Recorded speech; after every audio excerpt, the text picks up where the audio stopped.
السلام علیکم اسٹوڈنٹس، اب آج ہم 11ویں جماعت کی بک اردو کا لیسن نمبر 2 کریں گے۔ لیسن کا نام ہے جی اپنی مدد آپ، اور اس کو لکھا ہے سر سید احمد خان نے، جن کا زمانہ کے 1817 تھا، 1898 میں آپ کا زمانہ پایا جاتا ہے۔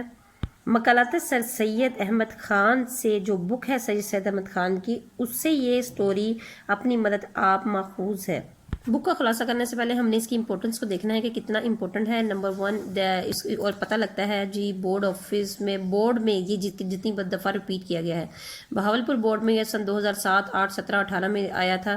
ملتان بورڈ میں سن 2007، 8، 10، 13، 17 میں آیا ہے۔ ڈیرہ غازی خان میں ڈیرہ غازی خان بورڈ میں یہ سن 2006 اور 2008 میں آیا ہے۔ لاہور بورڈ میں سن 2008، 10 میں آیا ہے۔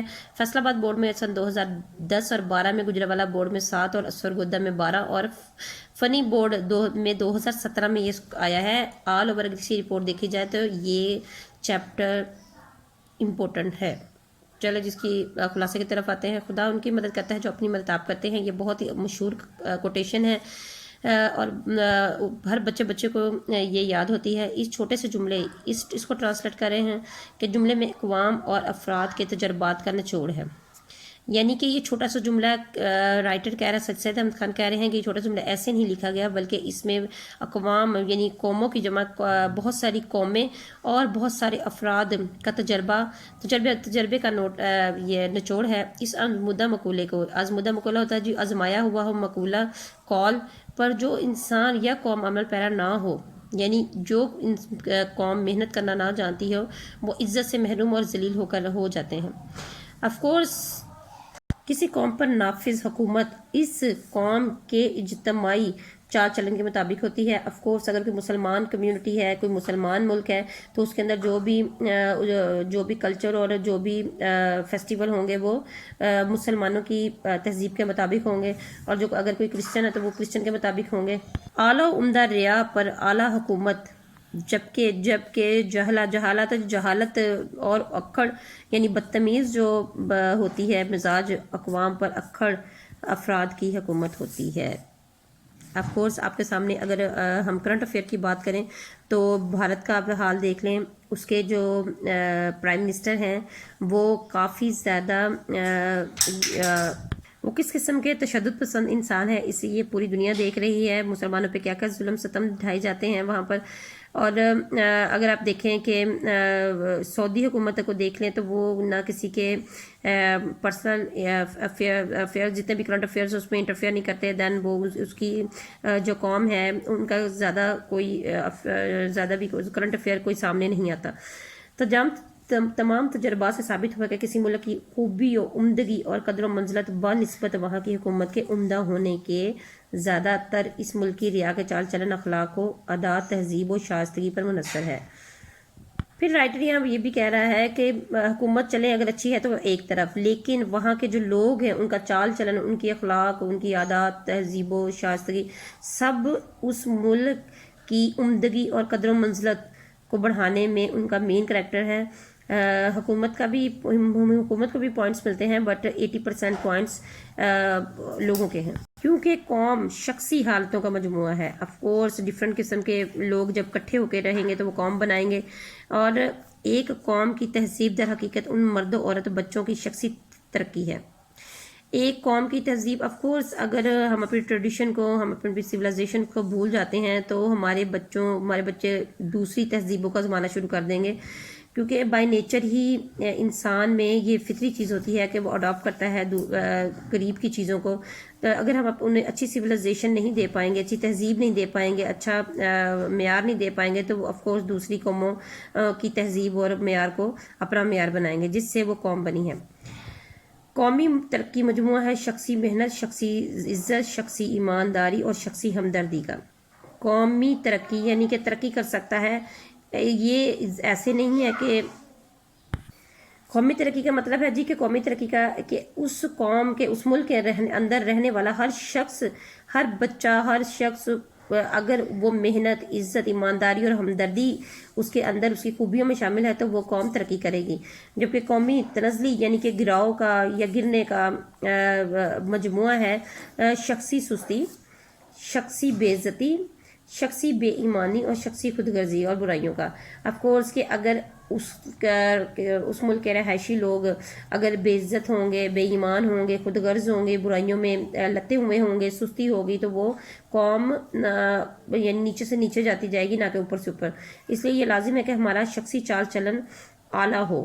آپ یہ دیکھیں کہ لوگ کہتے ہیں ہمارے ملک کو گورنمنٹ نے چلانا ہے، گورنمنٹ کا بھی حصہ ہے، لیکن جب تک ہم اپنے آپ کو صحیح نہیں کریں گے تب تک ملک کی ترقی اور ملک کا معیار زیادہ نہیں ہو سکتا. چونکہ ہر شخص اور قوم اپنی اصلاح خود کرتی ہے، یعنی اپنی تعمیر خود کرتی ہے، اس لیے بیرونی امداد کے سہارے بیٹھنا خام خیالی ہے. اب یہ کوئی کہے کہ ہمارا گھر اگر گندا ہے یا تو وہ یہ کہیں گے باہر سے آ کے کوئی صاف کرے گا، تو یہ تو ایک خام خیالی ہے. ہمیں خود ہی ہاتھ پاؤں ہلانے پڑیں گے، ہمیں خود ہی ساری چیزوں کو سیٹل کرنا پڑے گا. ظالم آقا کا مطیع حقیقی غلام نہیں. آف کورس ہم غلام کا میننگ یہ سمجھتے ہیں کہ وہ حکم کا پابند ہو، کہے تو بیٹھ جائے، کہے تو اڑ جائے. اس انسان کو ہم غلام کہتے ہیں. اور نہ ہی عامر بادشاہ کا ریا. عامر بادشاہ ہوتا ہے جی بہت عیاش اور امیر جو بادشاہ ہوتا ہے اس کی ریا، بلکہ بد اخلاقی، خود غرضی، جہالت اور شرارت کا پیروکار اور قومی ہمدردی سے نا واقف حقیقی غلام ہے. آف کورس کہ جب کوئی قوم ترقی نہیں کرے گی تو وہ معاشی بدحالی کی وجہ سے جو ڈیزاسٹر ہوتے ہیں ان کی وجہ سے وہ ساری دوسرے لوگوں کا ہاتھ دیکھیں گے، دوسرے لوگوں کی طرف دیکھیں گے کہ اب ہمیں امداد ہے، اب ہمیں امداد ہے. تو حقیقت میں وہ غلام ہے جن میں یہ ساری کوالٹیز نہیں ہیں. بد اخلاقی ہے، خود غرضی ہے، جہالت ہے، اور شرارت کا مطلب یہاں پر برائیوں سے لیا جا سکتا ہے. تو قومی ہمدردی کا یہاں پر مطلب ہے کہ وہاں کے ملک کے رہنے والے رہائشیوں کے ایک دوسرے سے کوئی آگاہی نہیں ہے، کوئی ان کو دلچسپی نہیں ہے. یہ اس میں آئے گا سارا. ہم اپنی مدد کرنے کی بجائے کسی خضر نما شخصیت کے منتظر رہتے ہیں، یعنی کسی مسیحی کے منتظر رہتے ہیں کہ کوئی آئے اور ہمارے مسئلوں کو حل کر دے. عمل سے عاری کرنے والی یہ سوچ ہمیں انسان پرست بنا دیتی ہے. مسئلہ اس سے یہ مراد لی جا سکتی ہے کہ جس میں عمل نہیں ہے، جس میں کوئی سوچ نہیں ہے، جس میں کوئی ایمز نہیں ہے، وہ انسان صرف انسان پرستی رہ جاتا ہے. اس کا مقصد صرف کھانا پینا اور اپنی ضرورت کو ہی پورا کرنا ہے، نہ کہ قوم کی ترقی، آگے اپنی نسلوں کی تعمیر اور اس کی ترقی اس کے نزدیک کوئی معنی نہیں رکھتی. حقیقت میں ایسا ہونا قوت کی پرستش ہے. آئی مین ٹو سے کہ اس طرح اگر ہوتا ہے جو کوئی آپ کو دے گا، وہ پاور میں ہوگا، وہ آپ کو اچھا لگے گا، اس کی جو واہ واہ ہوگی. اور اس یعنی کہ قوت کا مطلب جو آپ کا اس وقت جو آپ کی مدد کرے گا جب آپ یعنی کہ مشکل میں ہیں. اور اس کے نتائج انسان کو ایسا حقیر بناتے ہیں جیسا کہ صرف دولت کی پرستی سے انسان حقیر اور ذلیل ہو جاتا ہے. دولت مند انسان کو کبھی بھی لوگ عزت نہیں دیتے، بس اس کی دولت کو عزت دیتے ہیں. اس انسان کی کوئی عزت نہیں ہوتی. اس سے اگر دولت کو مائنس کر دیا جائے تو اس کے نمبر 10% بھی نہیں ہوں گے آؤٹ آف 100. ہماری آزادی بقول ولیم ڈارگن ہمارے عمل پر منحصر ہے. استقلال اور محنت کامیابی کا حقیقی ذریعہ ہے. استقلال ہے جی ایک چیز کو مسلسل ایک روانی سے کیا جانا اور محنت. آف کورس اگر آپ ایک عمل کو سالوں سال کرتے رہیں گے سالہ سال، تو وہ آپ کو at the end of the day وہ آپ کو ضرور پھل دے گی، آپ کو ضرور وہ کامیابی سے ہمکنار کرے گی. دلی ولولے اور خلوص کے ساتھ اگر ہم اپنے اعمال انجام دیں، اگر ہم آف کورس اگر ہمیں کچھ کرنے کا، کچھ آگے بڑھنے کا کوئی جذبہ ہے تو ہم اور اس طرح ہم اپنے عملوں کو جاری اور ساری رکھیں تو ایک عمدہ قوم کی مند آرام، خوشی اور آزادی حاصل کر لیں گے. یہاں پر اگر میں مثال دوں چائنا کی تو بہت غلط نہ ہوگا، کیونکہ چائنا کچھ سال پہلے وہ اتنی ایڈوانس نہیں تھی، لیکن وہاں کے تمام افراد نے ایک ہو کے نہیں بلکہ ایک قوم ہو کر آگے بڑھے ہیں اور آج پوری دنیا کی اکانومی پہ چھا گئے ہیں. پوری دنیا پہ ان کا سکہ چلتا ہے. انسانوں کی موجودہ ترقی حالت نسل در نسل کی مسلسل کاموں کی جدوجہد ہے. یہاں پر ہے ایک بچوں کا میں انٹرسٹ بڑھانے کے لیے یہ بھی ایک بات کرتی ہوں کہ آج کل ہم ارطغرل کا ڈرامہ دیکھ رہے ہیں. اس میں آپ یہ دیکھیں کہ ارطغرل نے بیج بویا ہے، اس کے بعد وہ بیج جیسے جیسے سٹیپ بائی سٹیپ اس کے بیٹے بچے آتے رہے ہیں، اس کو پانی دیتے رہے ہیں، جس کی وجہ سے وہ پھل بنا، وہ پودا بنا، پھر پودا تناور درخت بن گیا. اور پھر انہوں نے 600 سال تک 6 بر اعظموں پر 600 سال تک حکومت کی.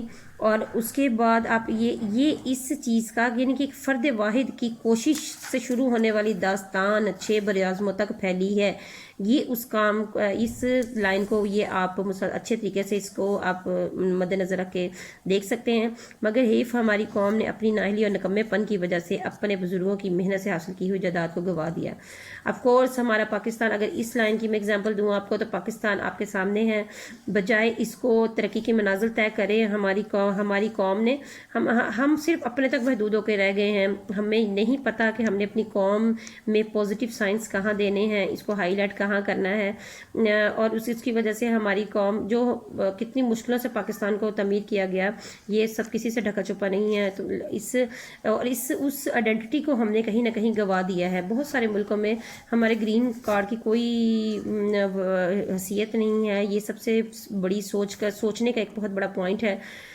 دوسروں کی زندگی، سلوک اور چال چلن پر نہایت زبردست اثر پیدا کرنے کی صلاحیت شخصی حال چلن میں پوشیدہ ہے.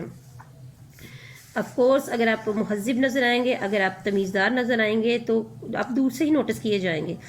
درحقیقت حقیقت میں یہی ایک نہایت اعلیٰ عملی تعلیم ہے. تعلیم عام ہو گئی ہے لیکن تربیت غائب ہو گئی ہے، جس کی وجہ سے یہ سارا جو ہماری قومی ترقی رک گئی ہے. اس وجہ سے تو ہر بندہ اعلیٰ، ہم سب کہتے ہیں جی اعلیٰ سے اعلیٰ تعلیم کی طرف ہم چلیں. یہ ہماری دماغی کمزوری ہے کہ ہم تعلیم دینا چاہتے ہیں بچوں کو لیکن تربیت نہیں کرتے.